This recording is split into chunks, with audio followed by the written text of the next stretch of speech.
Добрый день, мы из Украины. Я рад приветствовать вас на своем канале. Как всегда, приглашаю подписаться тех, кто еще не подписан, поставить лайк этому видео, тогда его смогут увидеть как можно больше людей.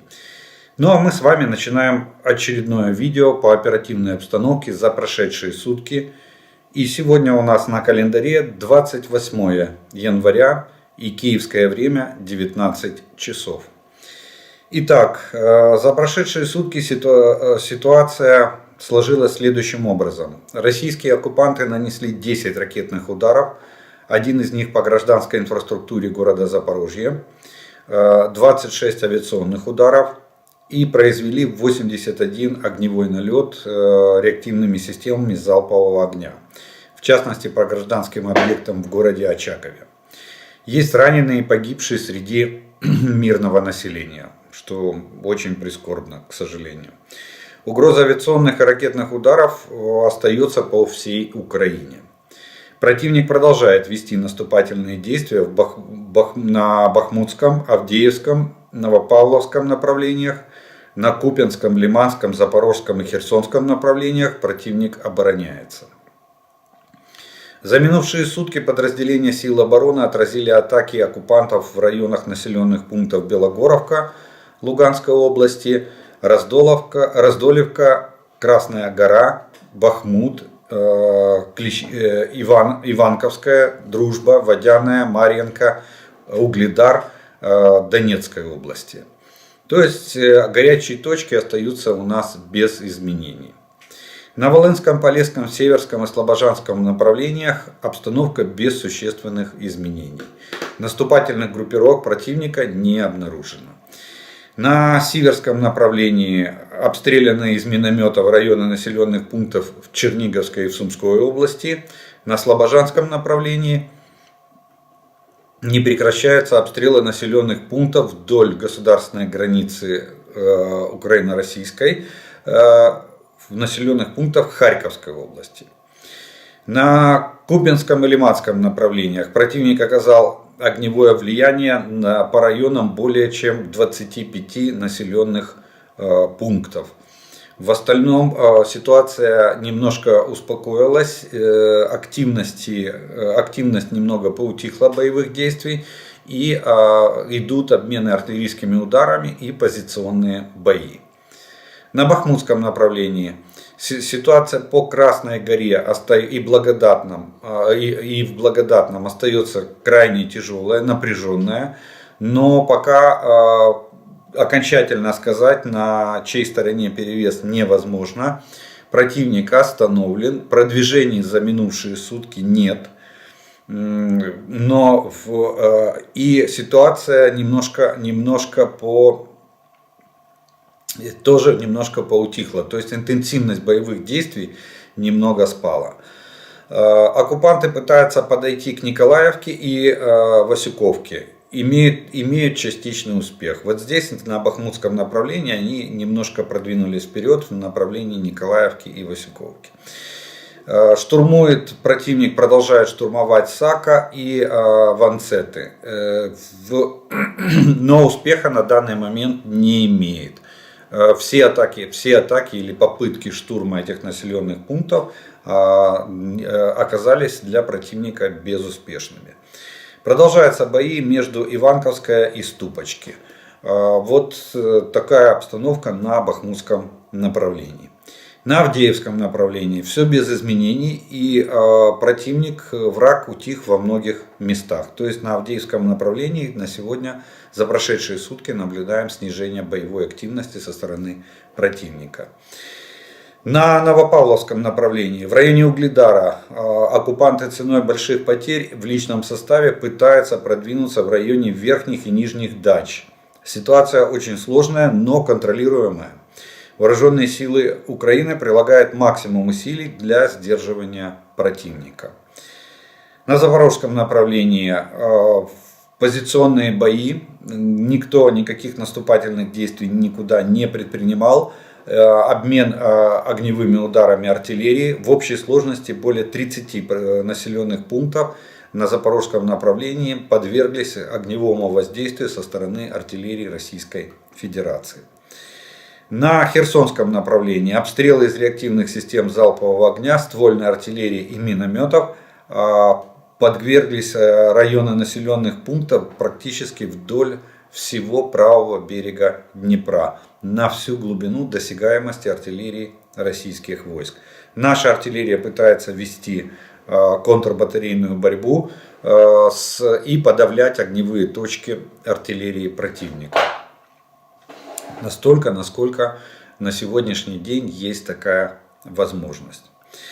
Авиация сил обороны за прошедшие сутки нанесла 8 ударов по районам сосредоточения живой силы, вооружения и военной техники противника, а также 1 удар по позициям зенитно-ракетных комплексов российских войск. Кроме того, наши воины уничтожили 1 самолет Су-25 за прошедшие сутки, вертолет Ми-8 и 2 беспилотника типа Суперкам.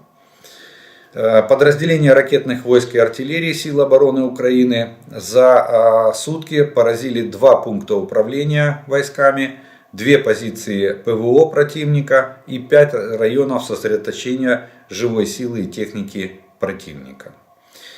В Черном море на боевом дежурстве находится 14 вражеских кораблей, среди которых 2 носителя крылатых ракет. Как мы видим, идет тенденция к снижению количества носителей крылатых ракет. Но это еще пока не говорит о том, что там ситуация нормализуется. Общий зал этих 2 носителей может составить около 12 ракет. Вот такие военные события произошли на поле боя и за прошедшие сутки в Украине. Теперь немножко военно-политических новостей из числа тех, что происходит в Украине и вокруг нас. Продолжается танковый парад, как я уже и говорил, и в принципе я так понимаю, что это еще не финал. Парад продолжается, и к странам, которые хотят поставить нам танки, присоединилась Канада. Министр обороны Канады Анита Ананд сообщила, что Канада передаст Украине 4 основных боевых танка Леопард-2 в версии А4. Также вооруженные силы Канады будут учить украинских военных управлять этими танками, сообщила заместитель председателя Верховной Рады Украины. То есть, видите, уже Канада присоединилась. И вот тут возникает логический вопрос, кто, сколько и чего передает Украине.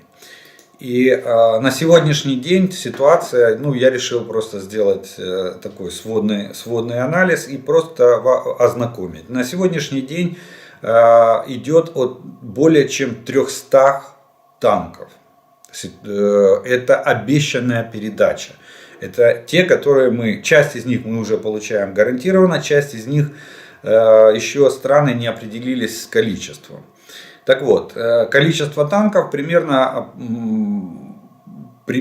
такое, которое должно быть передано в ближайшее время, то есть в ближайшие месяцы. Речь идет не о лето, осень и так далее. Речь идет о ближайших месяцах. За исключением, может быть, Соединенных Штатов.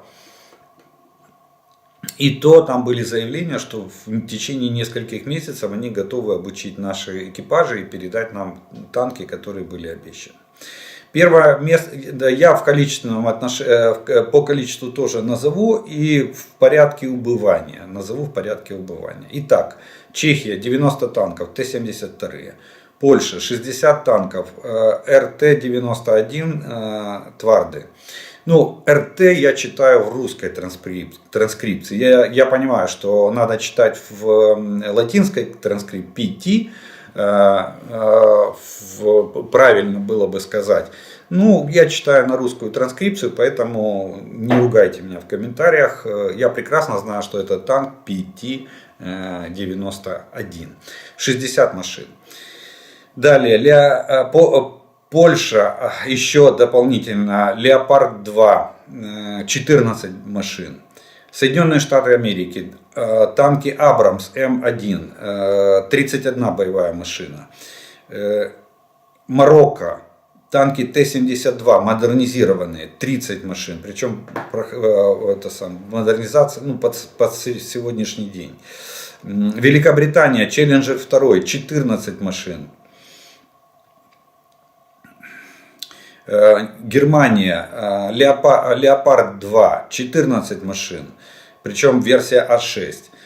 Канада, Леопард 2, версия А4, 4 машины. Испания, Леопард 2, чуть меньше 20, так дается цифра. Финляндия, Леопард 2, 14 машин. Норвегия, Леопард 2, чуть меньше 8 машин.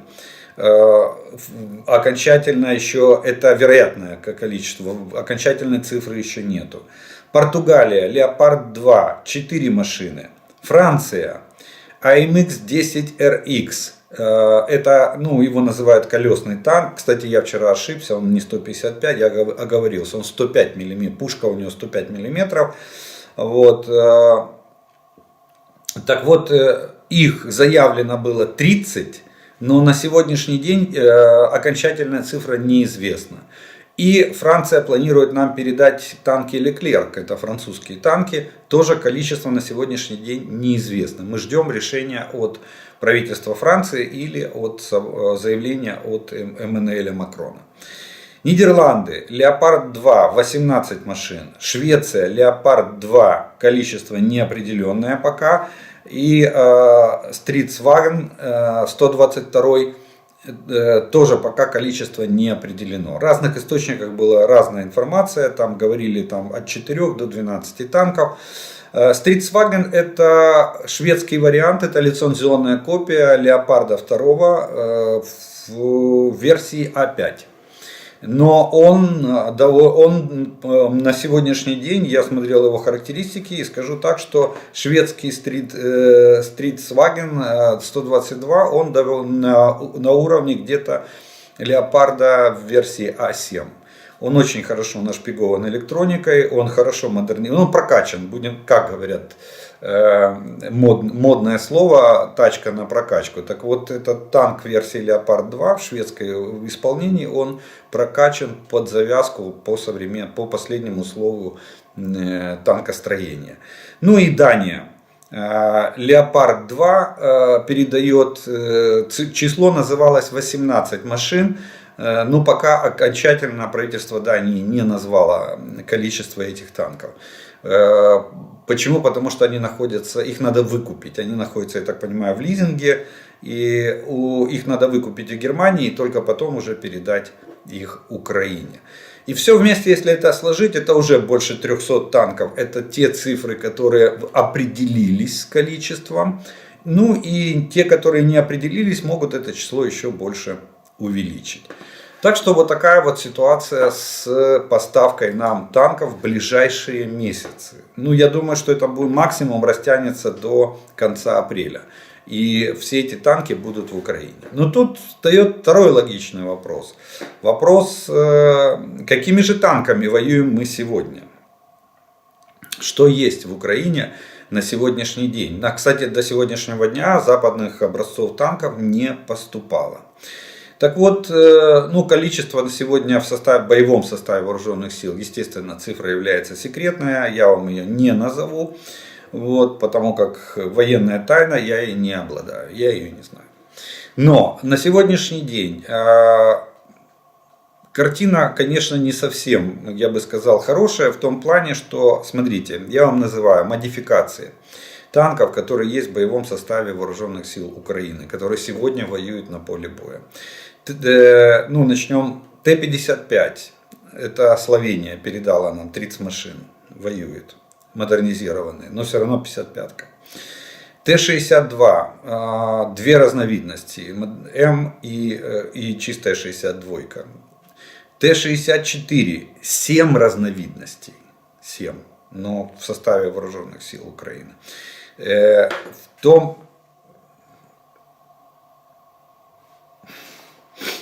Т-72, 5 разновидностей, различные варианты, В том числе и трофейные танки здесь же попадаются, которые мы захватили в ходе боев и используем их в составе вооруженных сил Украины. Т-80. 4 разновидности танков. Тут, кстати, большая доля трофейных танков.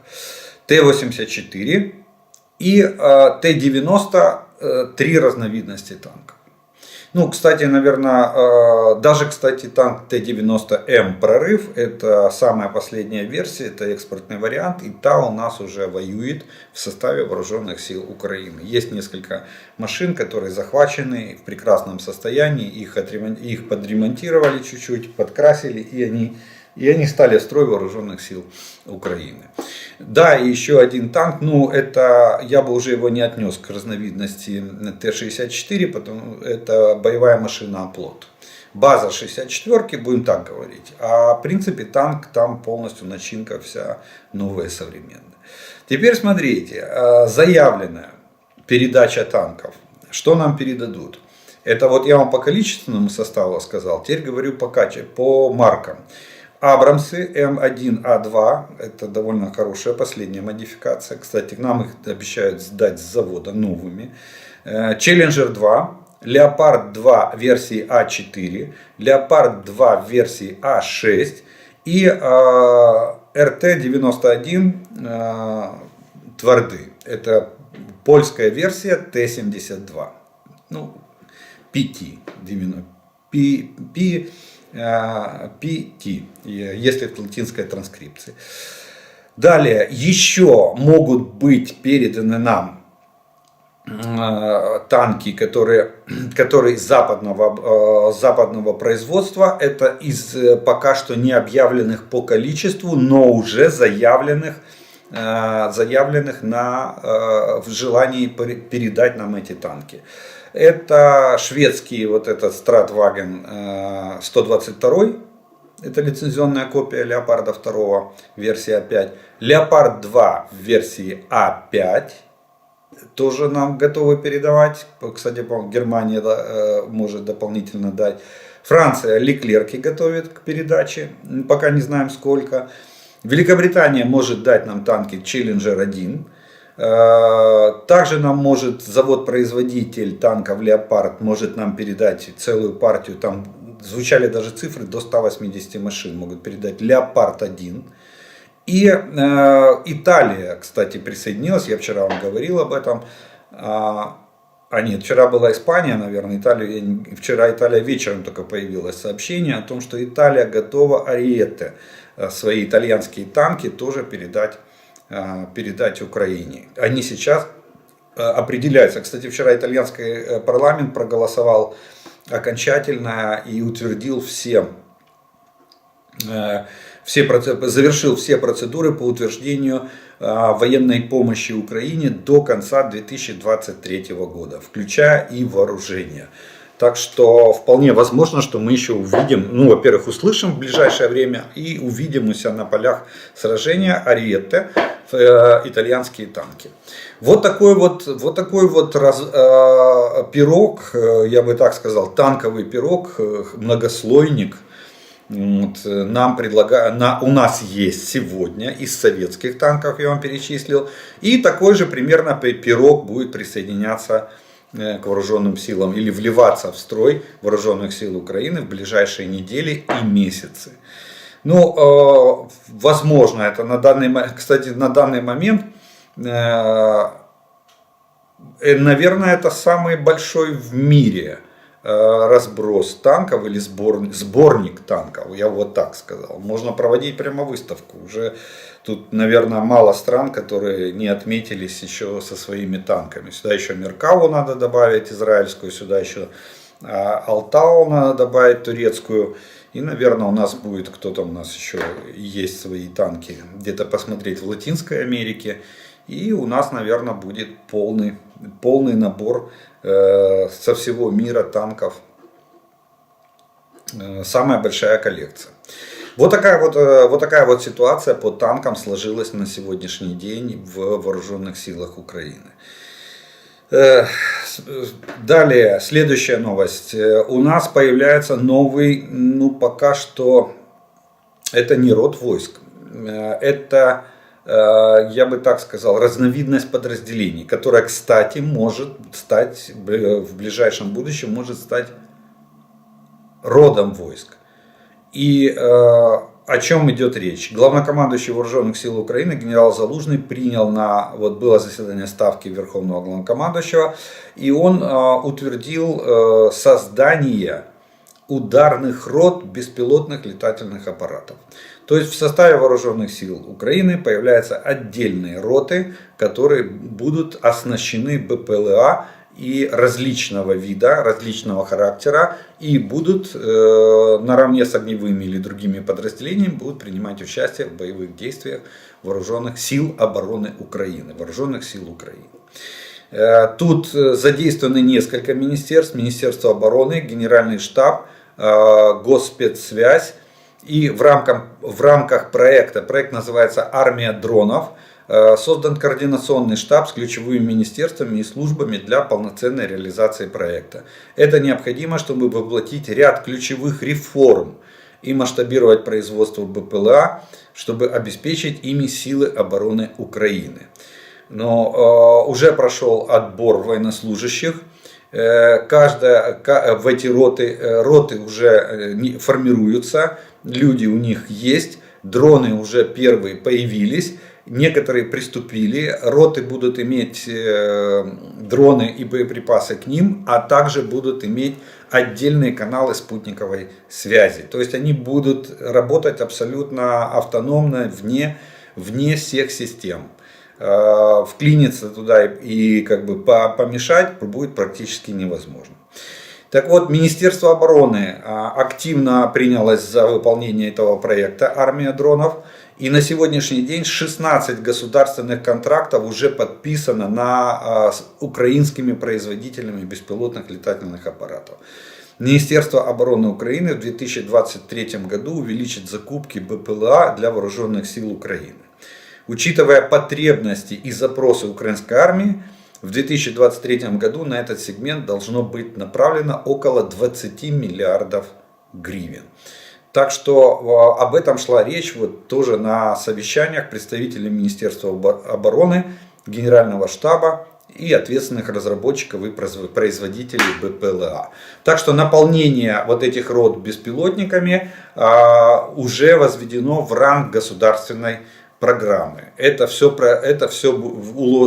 заложено в бюджет, это финансируется, и сейчас, видите, 16 контрактов, массовые закупки. Я надеюсь, что оно все состоится, не так, как у нас бывает. Вы сейчас скажете, а где же коррупция? Коррупция никуда не делась. Я надеюсь, что здесь все-таки выполнение этих контрактов и насыщение дронами, оно произойдет хотя бы в какие-то разумные сроки и в тех объемах, которые необходимы. Вот такой новый вид вооружения появляется, и новые подразделения с таким назначением появляются в составе Вооруженных сил Украины. Далее мы получим, я вам говорил о том, что Италия и Франция договорились и решили передать нам комплексы САМПТ, зенитно-ракетные комплексы. Там стоял вопрос, что Италия вроде как дает нам комплекс. Это совместный итало-французский, то есть эти две страны вместе его разрабатывали. Обошелся он там просто нереальных денег. И стоит он тоже нереальных денег. Он даже, по-моему, дороже, чем этот самый Patriot. Но это полный аналог Patriot. Это европейский вариант Patriot. Я бы так даже сказал. А может быть даже и получше. Это противоракетный комплекс дальнего радиуса действия до 100 километров поражения. Тоже предназначен для борьбы с баллистическими ракетами противника. Там стоял вопрос, что Италия вроде как нам дает комплексы, там несколько батарей, а Франция дает ракеты. Так вот, сегодня пришло сообщение, что они все-таки договорились между собой, и они нам дают этот комплекс, и к нему дают 700 ракет. Ну, учитывая коэффициент полезного действия этого комплекса, он составляет где-то порядка 0,8-0,9, то есть 80-90% сбития составляет этим комплексом. То есть 700 ракет, считайте, это порядка, порядка 600 целей этот комплекс может сбить. То есть одна ракета, одна цель. Вот такой вот комплекс получит Украина. Это помимо комплексов Patriot. Кстати, хочу отметить, что он тоже работает он должен работать для того, чтобы быть эффективным по баллистическим целям, должен работать с всеми видами разведки в режиме онлайн. Что, я думаю, нам обеспечат наши западные партнеры, которые поставляют эти комплексы. Как Соединенные Штаты с Патриотом, так и Италия и Франция. Следующее. Международный трибунал для российских преступлений может появиться уже к лету. Об этом сообщил заместитель государственного секретаря Соединенных Штатов по политическим делам Виктория Нуланд. По ее словам, США работают над этим вопросом совместно со странами Большой Семерки и Украиной. Рассматриваются разные модели механизма. Мы знаем, что парламентская ассамблея Совета Европы приняла постановление, и Россия наравне с Белоруссией будут осуждены Международным трибуналом за военные преступления в Украине. Соединенные Штаты отреагировали и присоединились к этому процессу. Великобритания будет проводить совещание на уровне министров юстиции стран, которые войдут в коалицию. А я думаю, что все 50 стран войдут в коалицию. То есть большая двадцатка, большая семерка, страны Европейского Союза, страны НАТО. Как во всех этих. Я не удивлюсь, если к нему, это открытый трибунал, поэтому к нему могут присоединиться все страны, которые только пожелают. И появление самого трибунала, то есть, смотрите, в марте в Лондоне пройдет совещание министров юстиции, где они, я так понимаю, определят критерии. И к лету трибунал появится. О чем это говорит? Это говорит о том, что летом Украина может уже начать передавать материалы в международный трибунал. То есть Нюрнбергский процесс для России и Белоруссии начнется с момента создания этого трибунала. А именно, как заявила Виктория Нуланд, к лету текущего года. То есть через несколько месяцев трибунал начнет работу в плане изучения материалов дела. Ну и дальше подача иска и суд. Так что готовьтесь, Герасимовы, Шойгу, Лукашенко, Путины, все будете там. Если не очно, так заочно. За вами останется шлейф в истории военных преступников, как за нацистскими преступниками. То есть вы сели с ними на одну скамейку подсудимых. Следующее. В партии Шольца, мы знаем, что Олаф Шольц представляет основную партию, или партию, победившую на выборах. Это союз ХДС-ХСС. Так вот, в партии Шольца назвали законным освобождение Крыма и других территорий германскими танками. То есть то, что Россия там пыталась, что как же так, Крым это Россия. А видите, даже в Германии, в партии, социал-демократической партии Германии, так она называется, ее генеральный секретарь Кевин Кюнард заявил, что об отсутствии ограничений по территориям, которые Украина может освободить с помощью немецких танков. Об этом сообщает немецкое издание NTV. Так что никаких вопросов нет. Крым это Украина, и леопарды могут смело заходить в Крым и освобождать территорию Украины в границах 1991 года. Так что готовьтесь, встречайте. Я имею в виду кто там в Крыму. Скоро мы будем его освобождать. Далее, в Чехии, по привычке советской, старой. В Чехии сегодня проходят выборы президента Чехии. Помните, там был пан Земан, который очень благоволил к Путину. Есть такое хорошее слово в рідній мові, это був прихильником шанувальником Путіна, дуже великим шанувальником Путіна, там, фотографировался с ним и так далее. Мы все, хотя правительство, ну у них президент выполняет представительские функции, он не имеет исполнительной власти, вот, он у них все-таки является представительской фигурой. Так вот, там проходят выборы. И на этих выборах после обработки 33% бюллетеней лидирует экс-глава военного комитета, бывший генерал НАТО, он набирает 54%, вот, ну, пока только треть бюллетеней обработана. Его конкурент, экс-премьер-министр, миллиардер Андрей Бабиш, набирает 45%. Вот. Ну вот этот Павел, фамилия его, он всегда был сторонником поддержки Украины. Вот. Так что даже мы надеемся, что результат, что он все-таки, что он победит, у него очень хорошие шансы, он идет впереди, он лидер гонки, ну еще надо подсчитать 66% бюллетеней. Вот. И, естественно, мы получим еще как бы в лице Чехии, ее президента точнее, вновь избранного президента, у нас есть все шансы получить нового сторонника Украины, который вместе с правительством будет держать курс на поддержку Украины. Ну и на пасашок такое объявление, как всегда, приготовил самую интересную новость, вишенка на торте.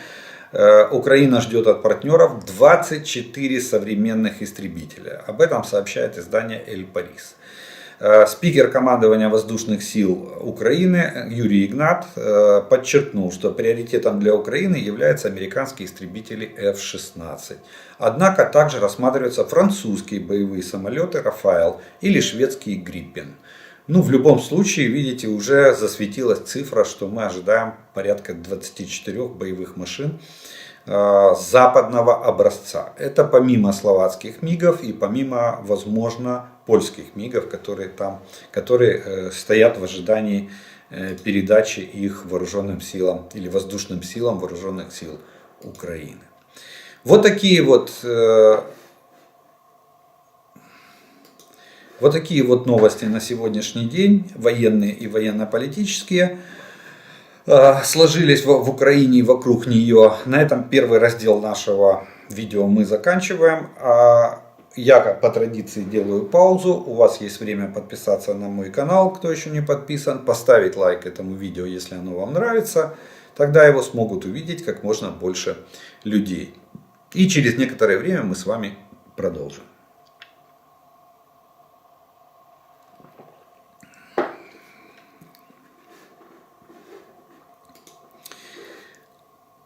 А продолжить я хочу вот по поводу информации. Смотрите, я вчера озвучил информацию по поводу Витебской бригады. Это не вопрос, это просто информсообщение. Витебская бригада, которая воюет на запорожском направлении, и там по заявлению мэра Мелитополя.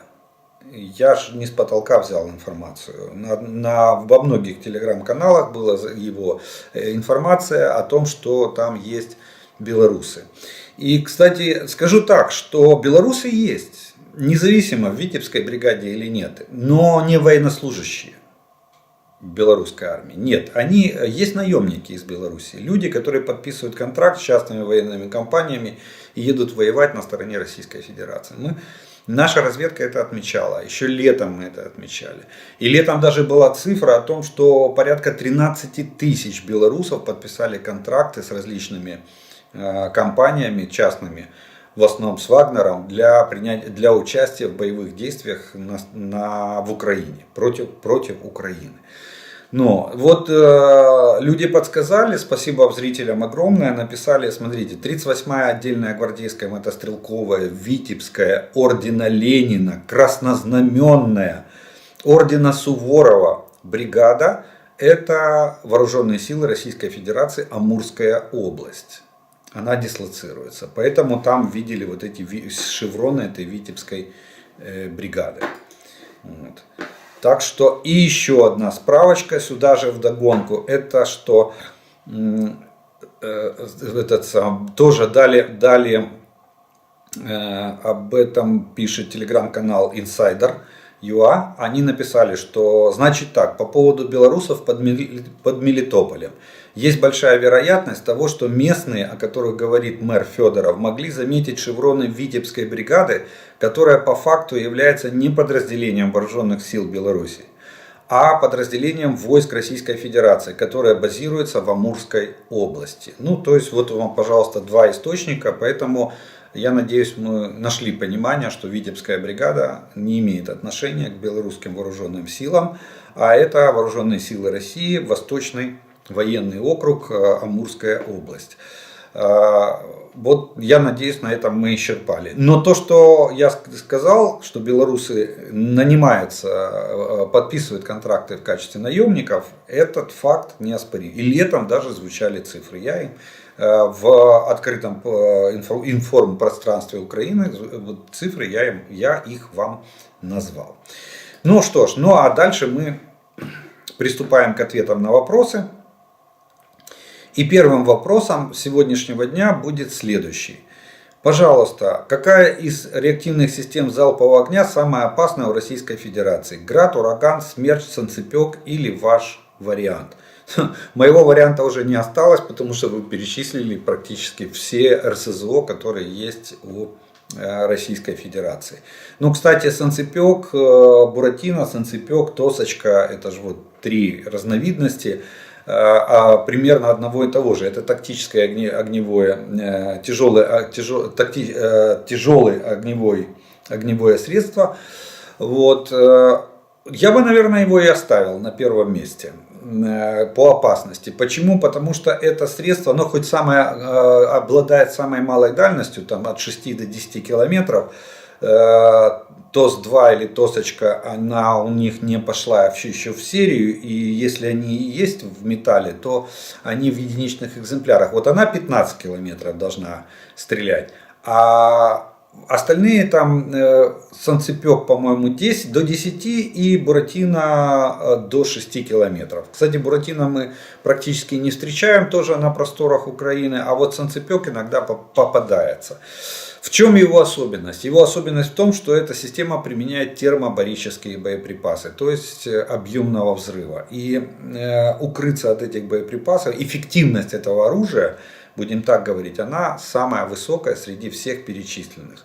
На втором месте я бы поставил, наверное, Град. За счет темпа стрельбы полсекунды выстрел, это соответственно полсекунды разрыв.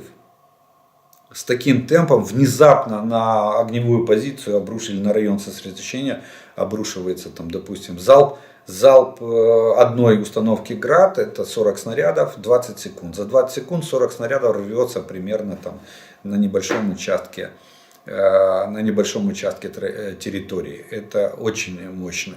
Но здесь укрытая живая сила и укрытая техника, она уже Град не так страшен, потому что она не пробивает. Если взрыватель не стоит на замедленное действие, то даже воронок от систем Град не остается. Это чисто как минометная мина, она действует на осколочного действия. Поэтому самое страшное и самое для нас проблематичное это Санцепек. Именно за счет применения термобарических боеприпасов, которые практически не дают шансы на выживание, если люди не находятся в герметично закрытых помещениях. А таким может являться даже бронетехника, в которой находится личный состав. Если на момент взрыва люки задраены, точнее на момент обстрела люки задраены, значит личного состава останется цел и невредим. Если люки открыты, то тогда очень большой вопрос, кто и выживет ли. Следующий вопрос.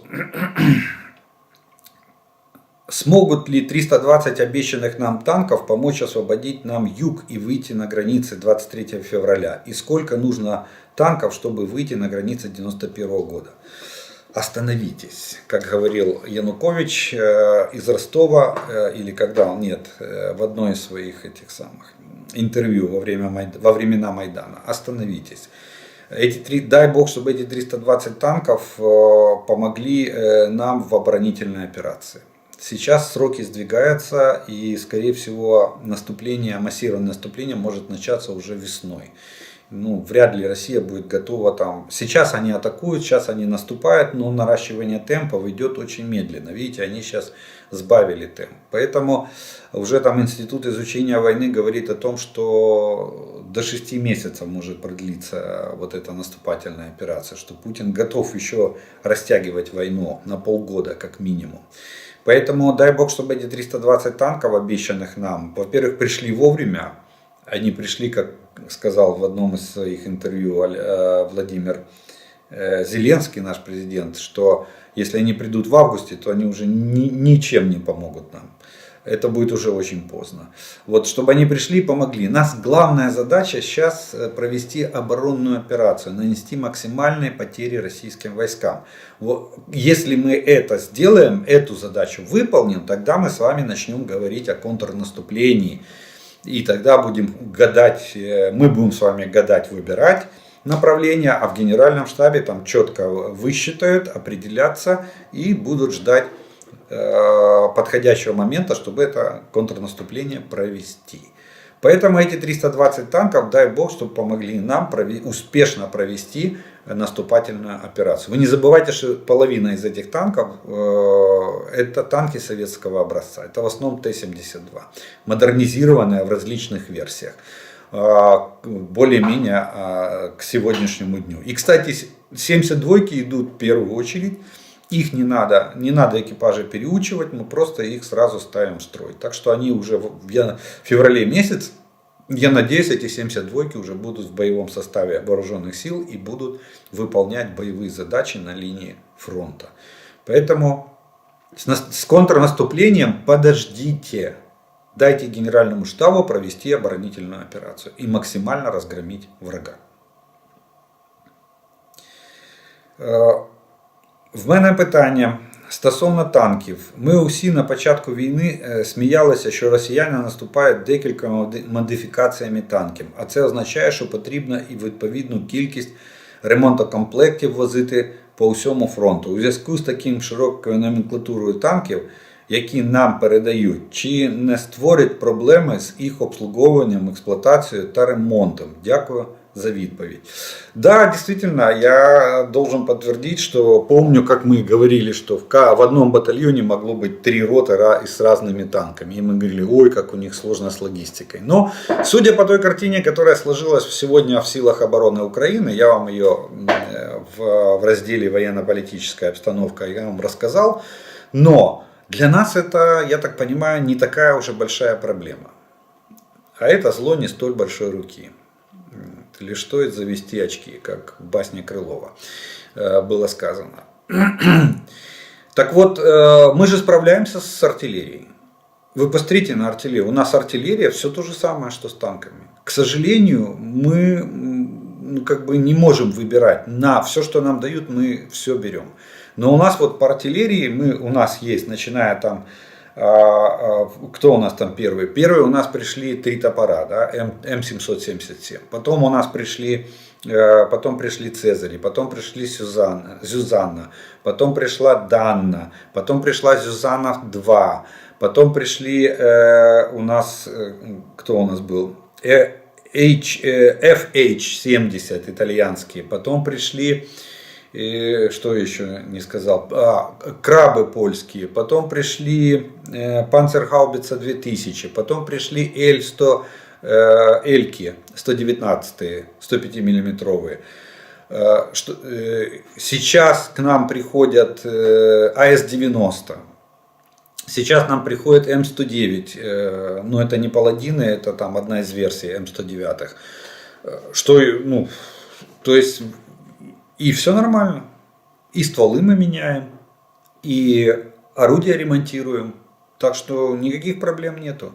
Наша логистика, да, она получилась очень сложная, я с вами абсолютно согласен. Но только благодаря тому, что у нас народ такой сообразительный и очень грамотный, наши ремонтные подразделения осваивают и ремонтируют все виды артиллерии. Так что я думаю, что имея опыт ремонта и обслуживания артиллерийских систем, и, кстати, мы уже даже перестали возить панцерхаубицы 2000 в страны Балтии на обслуживание, теперь их мы будем возить в Польшу, а я думаю, что в ближайшее время, возможно, и на территории Украины будут они обслуживаться и ремонтироваться. Поэтому с танками мы разберемся. Только дайте. Поверьте, наши специалисты разберутся со всеми вот этими леопардами, челленджерами. Все, что дадут, все освоим, все будем ремонтировать, все будем обслуживать. Только бы были танки и боеприпасы.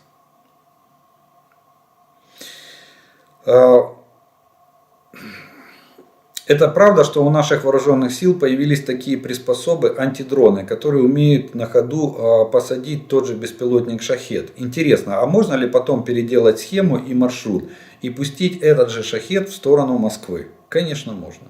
Да, действительно, у нас появились антидроновые системы. Нам их предоставляют, которые не только, там комплекс идет. В этом комплексе есть радиолокационные станции, станции радиоэлектронной борьбы и дроны, квадрокоптеры. Там даже не дроны, а квадрики. Квадрокоптеры, значит, РЛС засекает вражеские дроны. РЭП может его подавить и вынудить его приземлиться или упасть на землю. Да, при этом есть риск, что он может сдетонировать, если он упадет, допустим, головной частью вперед. Хотя может быть и так, что если там взрыватель взводится на последнем участке траектории, то тогда ничего не произойдет, никакого взрыва не произойдет, и он просто приземлится. Возможность перепрограммировать, думаю, конечно же есть. И будем ли мы их перепрограммировать? Конечно, будем перепрограммировать. Полетят они в сторону Российской Федерации? Вполне возможно. Ну, в первую очередь, я думаю, они полетят по территории Украины для того, чтобы громить оккупационные российские войска на нашей территории. Я имею в виду особенно удаленные районы наших территорий, это Крым. Потому что достать до Крыма для нас сегодня очень проблематично. И я думаю, что мы их будем использовать. Я даже вам приведу пример наших айтишников. Настолько у нас сильная эта отрасль, что, помните, Панцирь 1С был захвачен в идеальном состоянии. Экипаж просто бросил этот панцирь. И наши пришли и забрали его технически исправным. Так вот, наши айтишники взломали его компьютер, бортовую схему и перепрограммировали. Сегодня этот Панцирь 1С сражается и защищает наши войска на линии фронта. Поэтому перепрограммировать «Шахед» для нас вообще не проблема. Вот. А то, что мы их будем ловить, вот эти квадрики, кстати, оборудованы сетками, они стреляют сеткой и выбрасывают. Вот эта система, смотрите, как она работает. РЛС засекает, тут же поднимает квадрокоптеры. Квадрокоптеры имеют на борту сетку. Если рэп не давит этот дрон, а может быть в комплексе, рэп давит этот дрон, квадрокоптер кидает сетку, дрон запутывается в ней и падает на землю. Вот вам работа. Это можно применять, я так понимаю, и сейчас это на объектах, а можно применять, я думаю, будет, когда массовые поставки будут организованы, то можно будет применять и на линии фронта для борьбы с дронами. Почему? Потому что сегодня особенно для нашей артиллерии, огромная проблема стали барражирующие боеприпасы. Это дроны камикадзе типа Lancet российские. Это огромная проблема. Это правда, надо это признать. И надо уже поднимать вопрос защиты огневых позиций нашей артиллерии зенитными средствами для борьбы с этими дронами. Кстати, уже было несколько видео и сообщений о том, что фото-видеоматериалов о том, что сетки спасают от этих ланцетов, маск сети спасает натянутые, сетка рабица натянутая над техникой спасает от них. Но реально на сегодняшний день это огромная проблема. Почему? Потому что Российская Федерация с помощью этих ланцетов, этих барражирующих боеприпасов охотится на нашу артиллерию. Поэтому я думаю, что эти комплексы не только будут критическую инфраструктуру охранять, но и пойдут на линию фронта для того, чтобы охранять, в частности, нашу артиллерию. Кстати, они охотятся. Приоритетом для этих ланцетов есть охота на нашу дальнобойную артиллерию.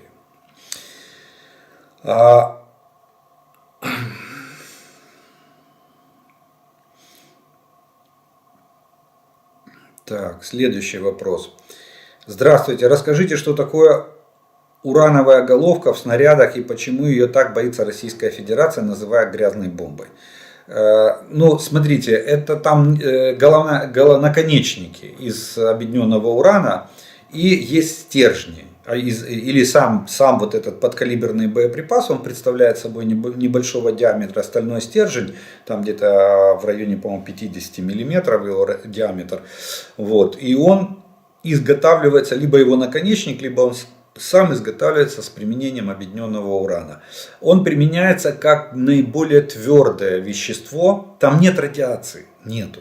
Но слово уран, да, у нас у всех ассоциируется с чем? С радиацией. Мы все привыкли, что на атомной станции урановые стержни, там, точнее нет, топливные элементы из урана, там, они излучают радиацию, вообще уран это, из урана делают там, атомные бомбы там, и так далее и тому подобное. Поэтому слово уран. Россия манипулирует общественным сознанием, мировым общественным сознанием, что типа они знают, что к западным танкам применяются вот эти боеприпасы с урановыми сердечниками. И урановый сердечник не останавливает никакая российская броня. Все, это стопроцентное поражение танка. Это как от Джевелина. Ничего не спасает. Ни активно-реактивное, ни дополнительные средства защиты, ни эти курятники из арматуры, которые они там варят над башнями своих танков. Нифига не спасает. Джевелин, если уже правильно навели, пустил и забыл. Все. Забыл его, и Джавелин забыл, и танк забыл. Вероятность поражения практически 100%. Практически надо быть криворуким оператором, чтобы промахнуться. Ну, во всяком случае, там, я не знаю, какие критерии должны быть, чтобы промахнуться Джавелином в танк. Вот то же самое, вот эти с объединенным ураном сердечники стальные, они пробивают любую броню. То есть у российских танков нет никаких шансов против этих сердечников. Именно поэтому для России это огромная проблема. Вот как для нас сейчас ланцеты они сделали проблемой в артиллерии, да, то же самое для них эти... Поэтому Россия, цепляясь за слово уран, сразу говорит, ага, уран, значит радиоактивность, значит грязная бомба. Нет, в объединенном уране нет радиоактивного излучения, нет радиоактивных веществ. Вот, поэтому они такой вой на болотах и подняли. Вот, что называют грязной бомбой, там практически приравнивают это к применению ядерного вооружения, тактического ядерного оружия. Ну, оно вообще даже к микроядерному оружию оно не имеет никакого отношения. Ну, вот такой інтересний вопрос. Пане полковнику, якби ви були на місці Залужного, яке направлення для наступу ви вибрали б в цій ситуації? Ваш вариант. Дело в том, что я же не обладаю полным объемом информации, той, которой обладает Залужный, видит картину в целом, понимаете, и он оценивает ситуацию в целом, понимая, что творится на каждом оперативном направлении. Но если взгляд со стороны, вот просто со стороны, я не претендую ни в коем случае ни на там, авторитет Валерия Федоровича, ни там на что-то другое. Но то, что вижу я, например, это два направления. Либо надо идти на Азов, имеется в виду на побережье Азовского моря, причем в любом месте. В любом месте надо рассекать на две части группировку российских войск и выходить на побережье Азовского моря. Неважно, в районе Мариуполя, в районе Бердянска, там, в районе Перешейка, неважно. Надо отсекать и выходить. Почему? Потому что это лишает Россию всего и вся достижений в этой военной кампании. Сухопутный коридор минус, Запорожская атомная и Крымский канал, Северокрымский канал. Все. Дальше можно уже никуда не наступать. Политически Россия просто проиграет эту войну. Дальше война бессмысленна именно для политической верхушки России. Я не знаю, там может какие-то есть у них идеологи, которые типа Дугина, которые там готовы будут сражаться. Но что-то я не видел даже Дугина с его агитбригадами на фронте. Вот. Он только разглагольствует там в районе Кремля, в Москве, сидя в теплом месте. пишет свои идеологические опусы или трактаты, как там правильно у него называется. Так что вот так вот. И второй вариант, который я вижу, это более, наверное, сложный вариант, это все-таки идти на идти на Луганск-Донецк вдоль границы.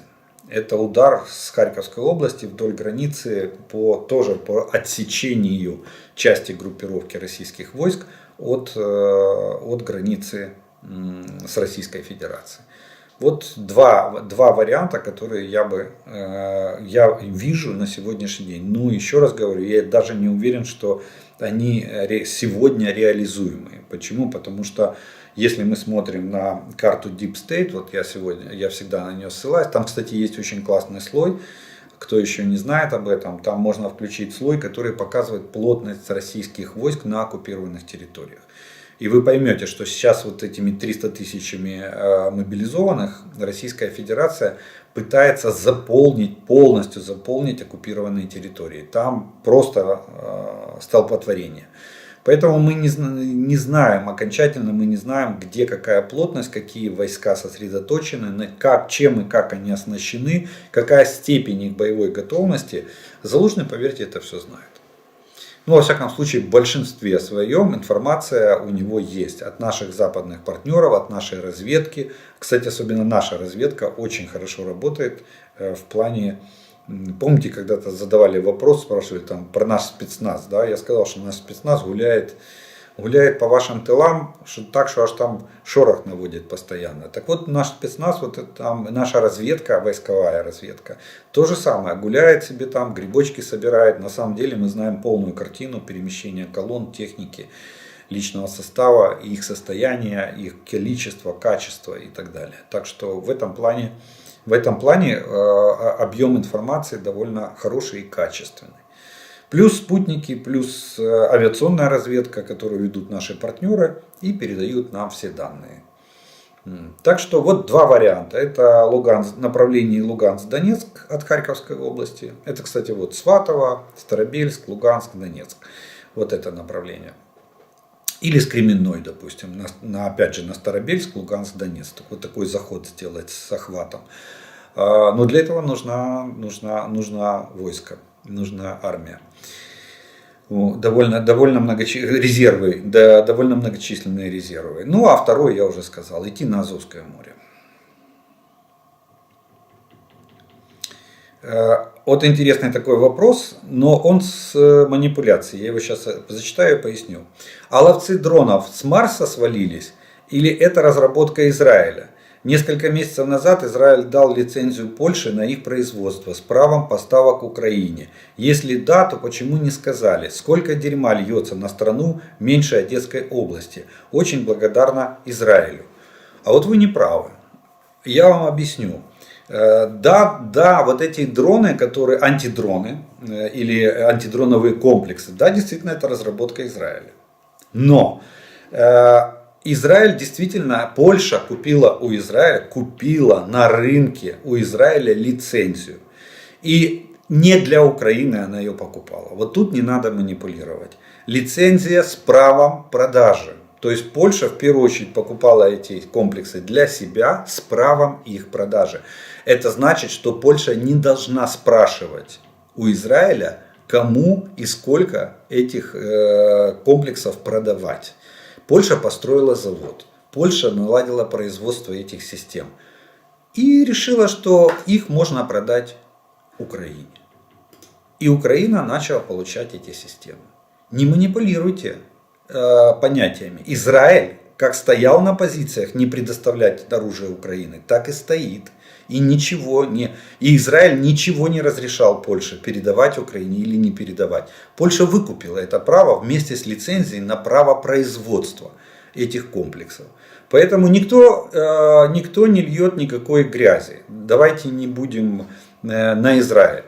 Израилю можно выразить благодарность за их гуманитарную помощь. Израиль нам дает гуманитарку, продовольствие, медикаменты. Израиль нам предоставляет оборудование для полевых госпиталей. Низкий поклон им за это и огромная благодарность.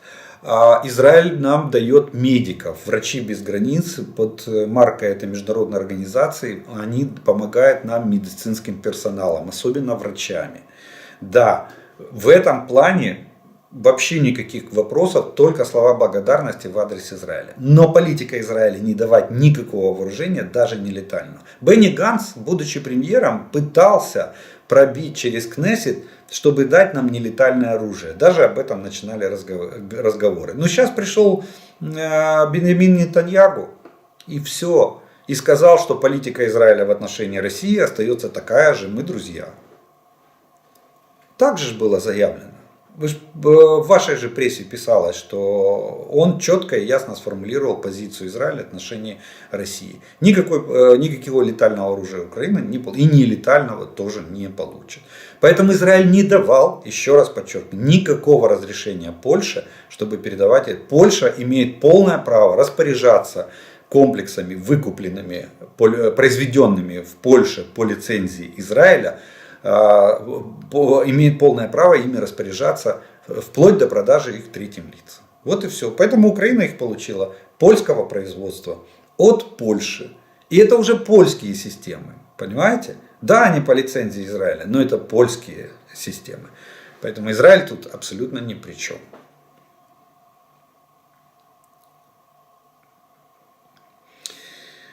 Моє питання. Якщо ми не можемо бачити старт запуску балістики, то як ми бачимо, що взлетіли стратегічні бомбардувальники? Це ж так далеко. Чи це інформація від наших партнерів? Дякую за відповідь. Перемога за нами. И то, и другое. Дело в том, что вы же забываете, что у нас есть средства радиотехнической разведки. Вы знаете, что наша, допустим, станция Кольчуга и ее аналоги может видеть на 800 километров. Она пассивная. И когда взлетают самолеты, она видит, как они взлетают. Вот когда пускает ракету, она может не увидеть, потому что размер самолета и ракеты, представляете, да? И ракета не дает такого сигнала, такого излучения в момент ее пуска. Я надеюсь, что... плюс наши партнеры, вы абсолютно правы, наши партнеры, у которых там всевидящее око на околоземной орбите, так называется, кстати, система всевидящее око, которую создали американцы, спутниковая, она покрывает весь земной шар. Мы видели в открытом доступе работу этой системы, когда американский спецназ ликвидировал Усама бен Ладена. Вот эти кадры в прямом эфире, в режиме онлайн, с нагрудных камер спецназовцев, которые ворвались в дом и ликвидировали Усама бен Ладена, вот это и есть система всевидящее око. То есть космическая разведка Соединенных Штатов, стран НАТО, плюс наши средства радиотехнической разведки. Еще раз напомню, Кольчуга видит на 800 километров, но видит самолет, не ракету. А вот всевидящее око система может увидеть пуск ракет. И, кстати, я очень надеюсь, что мы это скоро начнем получать, такие данные в режиме онлайн. Почему? Потому что вот эти зенитно-ракетные комплексы типа Patriot и типа SAMP-T, это его аналог европейский, они именно и борются с баллистическими ракетами только когда они работают в комплексе с космической разведкой, которая дает данные в режиме онлайн. Вот спутник может увидеть пуск ракеты. С борта того же самолета Ту-22М3 ракеты, допустим, «Кинжал», которую Россия считает гиперзвуковой. Вот ее спутник засекает, и об этом сразу же знает Patriot или SAMP-T. И тут же наводит противоракету. И тогда есть время, они могут успеть рассчитать точку встречи, когда противоракета может перехватить вот эту ракету «Кинжал». Тем более, что она летит по баллистической траектории, тем более, что и она никуда не сворачивает с этой траектории.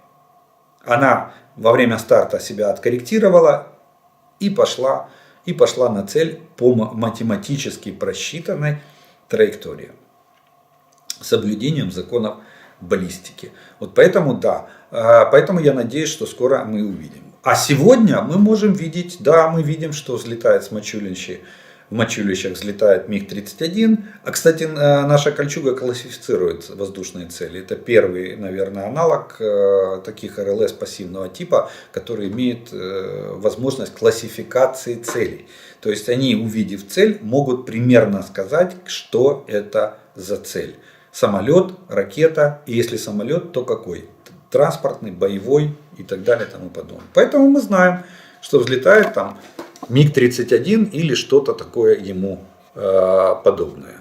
Или какой-то другой, так, зацепил. Вот, или какой-то другой летательный аппарат. Следующий вопрос.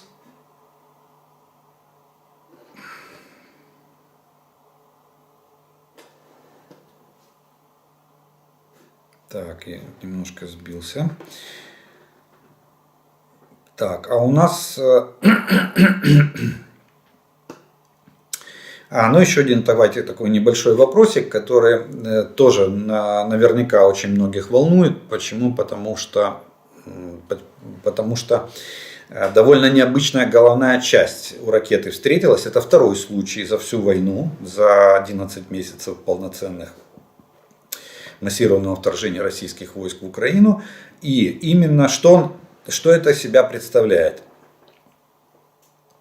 Доброго дня. В останньому обстрілі по Україні була застосована ракета Х-55 з імітатором ядерної бойової частини. Розкажіть детальніше, як вона діє, сильніша руйнівна сила чи ні? Дякую. Да, действительно, второй раз за все это время, первый раз это было летом, по-моему, если я не ошибаюсь, или не осенью, когда были вот массированные ракетные удары, была сбита ракета Х-55, у которой головная часть была имитатор ядерной головной части. Но она не имеет руйнивной силы, она не разрушительна, в ней нет боевого заряда в этой головной части. Это имитатор, то есть это головная часть, которая создана для тренировки обслуживающего персонала. Люди, которые работают с этими ракетами, они тренируются на этой головной части, монтировать ее, демонтировать, взводить, приводить там в предбоевое состояние, потому что в боевое она приводится на конечном участке траектории. То есть там полная имитация, только отсутствует ядерный заряд. И это болванка. Вот поэтому у нее нет. Поэтому, когда мы ее сбиваем, мы ее находим и мы ее видим на сегодняшний день. То есть это учебно-тренировочная головная часть. Почему она встречается? Это может свидетельствовать о двух. Первое, это, она маловероятна, на мой взгляд, это нехватка головных частей в осколочно-фугасном снаряжении. А вторая версия, она основная, на мой взгляд, это морально-психологическое воздействие. То есть Россия старается запугать нас и Запад, что сегодня это учебная боевая часть, имитатор ядерной головы, а завтра это может быть типа, а мы же можем и не учебную прицепить. Я думаю, что это морально-психологическое воздействие на нас с вами и на наших западных партнеров. Они знают, что, видите, когда они первый раз ее применили, я тогда еще сомневался, и тогда нельзя было дать такую точную оценку, что вероятность сбития этой ракеты была бы настолько высока, чтобы мы ее обнаружили, что она могла упасть в цель, просто удариться, упасть как болванка. А сейчас, с учетом того, что мы стабильно выходим примерно на 80% сбития ракет, пущенных по нам, видимо, расчет, и особенно в крылатых ракетах, тут у нас самые большие успехи по их сбитию. Вот, то есть у нас противоракетная система довольно становится уже серьезной, и мы небо потихонечку закрываем, остается такая небольшая щелочка в 20%, иногда даже меньше.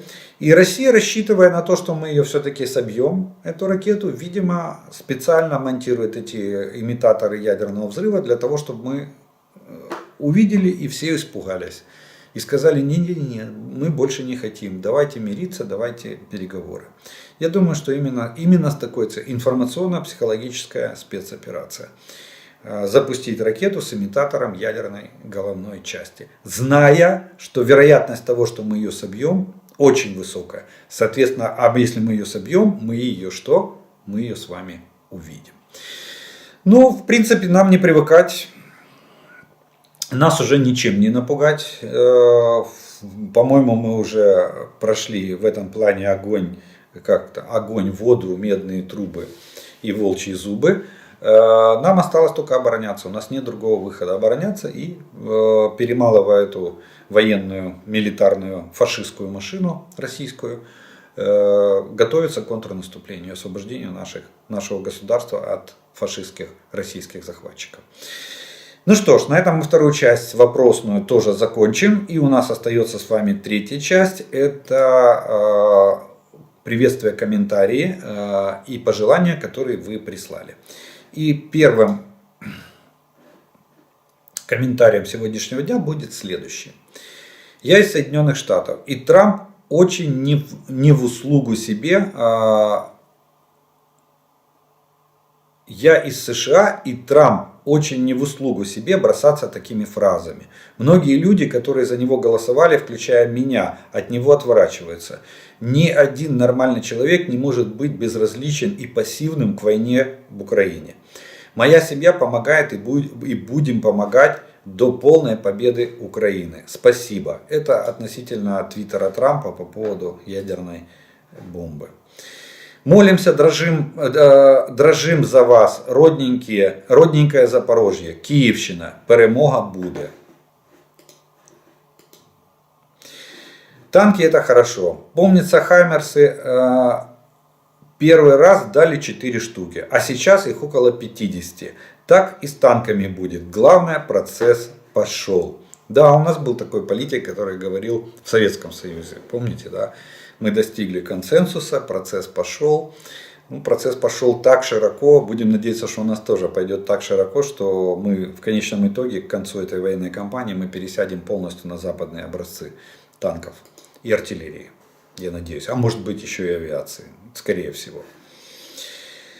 Ну вот, все чуть не сбил. Все святыми джавелинами и пресвятыми байрактарами попустыло. Теперь новая фенька нашлась. Детей теперь, наверное, леопардами называть станут. Ну, если вы ерничаете, то, конечно... Хотя все равно есть, да, действительно, были люди, которые называли такими именами. Понимающий сибиряк, верю в победу Украины, правда и свобода на вашей стороне. Оккупированная Сибирь будет свободной. Слава Украине. Кстати, я хочу обратить внимание, что очень много таких добрых пожеланий, теплых пожеланий в поддержку Украины именно с Сибири. Знаете почему? Потому что во времена Голодомора высылка и ссылка была из Украины именно в Сибирь.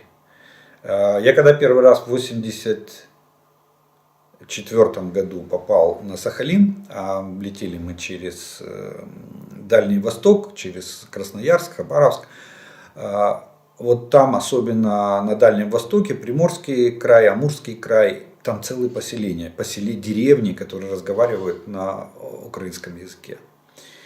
Это люди, которые без права возвращения были высланы Сталином в годы Великого Голодомора, в годы великого переселения народов, которое устраивал Сталин. Поэтому так много сторонников Украины и так много этнических украинцев находится там, на Дальнем Востоке. У вас будет шанс вернуться, если захотите, когда мы после нашей перемоги вернуться в Украину и помочь нам отстраивать новое светлое государство. Но если вы уже ассимилировались, тогда вам удачи и успехов в борьбе за вашу свободу, за демократию в вашем регионе. Вот это удар в спину. Армения и Венгрия единогласно проголосовали в Парламентской ассамблее Совета Европы за создание трибунала для высшего руководства России и Белоруссии. Об этом сообщила, внимание, Russia Today на русском языке. Вот такой вот, как же там сейчас пропагандисты будут это обосновывать. Ну тут комментарий, он такой же, я его в комментарии отнес, но он немножко и вопрос, коротенький. Здравствуйте, Олег. Может ли президент Байден в случае, если Нижняя палата представителей будет блокировать следующий пакет военной помощи Украине, взять деньги с арестованных активов Мордора и отдать на военные расходы? Имеет ли такой вариант право на жизнь, как вариант Б? Я чего просто спрашиваю. Сегодня появилась новость, что Европейский Союз подготовил план по передаче Украине арестованных активов Центробанка Российской Федерации. Это же отличный способ финансирования военной помощи от США. И американцы таким образом подзаработают, и мы получим все необходимое. Вы абсолютно правы, я думаю, что это уже не просто план Б, это план В уже. Почему? Потому что, смотрите, во-первых, Джо Байдену не надо проходить ни верхнюю, ни нижнюю палату Конгресса США. Уже проголосованы, в бюджете эти деньги заложены, 45 миллиардов, это сумма до конца текущего года на военно-техническую помощь Украине. То есть он просто расходует эти деньги, они уже проголосованы, они уже утверждены. Далее, план Б у него есть до 1 октября текущего года действует процедура ленд-лиза. Она прописана, она проголосована, и президент Байден имеет полное право задействовать ее в любой момент. Здесь никакого голосования, согласования ни с кем не надо. Нужно только решение президента. И план В, вы абсолютно правы. Кстати, Соединенные Штаты и Министерство финансов США тоже разрабатывают механизм изъятия вот этих замороженных активов, принадлежащих Российской Федерации, и олигархам, или не олигархам, а лицам, и юрлицам, которые попали в санкционный список в результате того, что они поддерживают политику Путина в отношении Украины. Так вот, там сейчас разрабатывается, также в Европе разрабатывается механизм изъятия этих доходов. Одна из статей расхода может быть это репарации. За счет этих денег будет выплачиваться Украине репарации, потому что деньги это российский капитал, принадлежит он частным лицам или юридическим лицам, или государству Российская Федерация, неважно. Но они рассматривают это как компенсацию репараций для Украины, это первое. И второй момент, да, действительно, это может быть рассмотрено как оплата военно-технической помощи, то есть за российские деньги, изъятые у России, Запад, Европа или Соединенные Штаты после разработки механизма могут оплачивать поставки вооружений в Украину. Вполне реальный, вполне возможный варіант. Передаємо вітання з Канади, Торонто. В нашому метрополітені вже зняли банери з розбомбленим Харковом. Мене завжди зупиняла ця світлина, бо я навчалась в 10 хвилинах від місця сфотографованого, які висіли тут більше ніж півроку. Але я досі слідкую, підтримую зв'язки та надсилаю допомогу. Мені здається, що дуже багато українців допомагають, бо це ж така велика сім'я Україна. Дуже приємно чути такі добрі слова в адрес Украины. Вот, кстати, еще один комментарий, кстати, очень мне понравился. Вот, кстати, сейчас идет та война, о которой мечтали те, кто все время говорил «можем повторить» и «на Берлин». Это имеется в виду из числа российских граждан. Без союзников, без ленд-лиза, на своей технике и со своей промышленностью, без союзных республик. Да еще и против ненавистной им Украины. Ну вот и посмотрим, на что они способны сами. Так что, да, судьбоносная война, видите. Война народов. Захарова, знаете, такое должностное лицо, она голос Министерства иностранных дел Российской Федерации. Чуть не сказал пресс-офицер. Хотя они там, может, все ФСБшники, не знаю. Вот. Так вот, она сделала заявление. Германия не имеет морального права поставлять технику для убийства русских. Представляете? То есть убивать украинцев в Украине, бомбить украинские города, это морально. А вот помогать украинцам защищаться от этого это аморально. Забавное у русских понимание слова мораль. Вот такой вот комментарий написал один из зрителей. Добрый вечер из Гамбурга. Украина не Россия. Задайте в интернете украинское посольство в Гамбурге и российское. так вы увидите разницу. А разница в том, что как и вся Россия, так и посольство огорожено решеткой несколько раз. ГУЛАГ или вольер для народа с вертухаями. 70% разведчики в посольстве, а вот украинская, как и все остальные, выглядят как обыкновенные здания. Даже внутри все достойно. Слава вооруженным силам Украины. Ну и что ж, на этом мы с вами третью часть тоже закончим. Я благодарю вас за ваше внимание, что вы досмотрели до этого момента. Огромная благодарность спонсорам и тем, кто поддерживает канал. Благодаря вашей помощи и поддержке у меня есть возможность записывать эти видео и доносить для вас эту информацию. Тем, кто еще не подписан, я приглашаю подписаться на мой канал, поставить лайк этому видео, тогда его смогут увидеть как можно больше людей. Ну а мы с вами продолжаем верить вооруженным силам України. Перемога за нами. Слава Україні!